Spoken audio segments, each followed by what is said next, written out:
Quick question. Have you ever thought that therapy is only for the people who are really broken? That it is just paying someone to listen? Today I'm going to break down the biggest therapy myths, what therapy actually is, what it isn't, what to expect from sessions, and how to know if it's working without the fluff.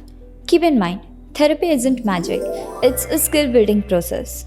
And one important note, if someone is in immediate danger or thinking of self harm, the right move is urgent help.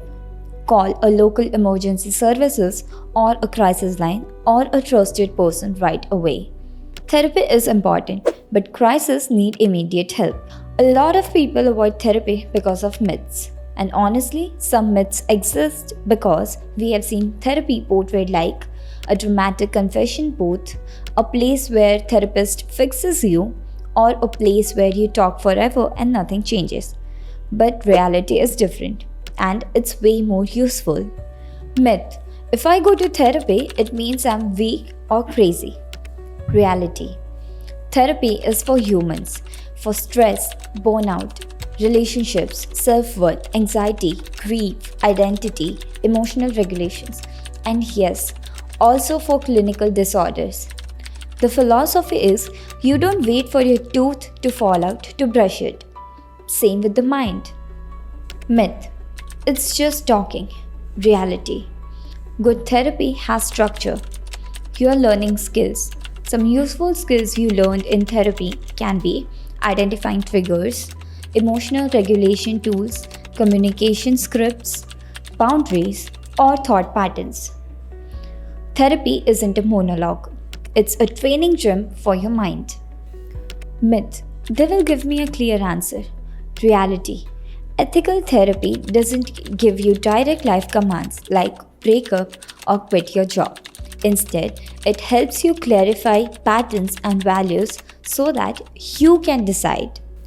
As an example, instead of saying leave them, a therapist might ask you, what do you want in a relationship? What's missing? What happens when you communicate it? Myth: it will be cured in 2 sessions. Reality: therapy is a process. Change comes from repetition.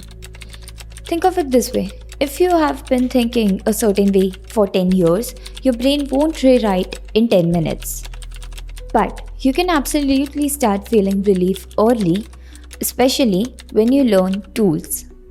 Fast relief is possible. Deep change takes practice. Myth: therapy is just childhood blame.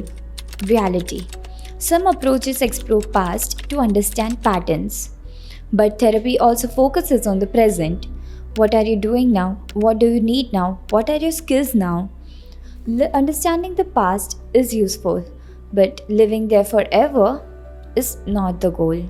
Progress can be uncomfortable because you are changing patterns. But there's a difference between healthy discomfort, which comes when you are learning boundaries or facing emotions, and unsafe discomfort, which comes as a result of feeling judged, shamed, pressured, or dismissed. The goal is to keep any discomfort as healthy as it can be. Here are real signs therapy is working, sometimes before you even feel better all the time. You recover better from the bad days. You notice trigger faster. Your self talk becomes less extreme. You set one boundary without guilt. You pause before reacting. You choose healthier coping more often. Your relationships feel less chaotic.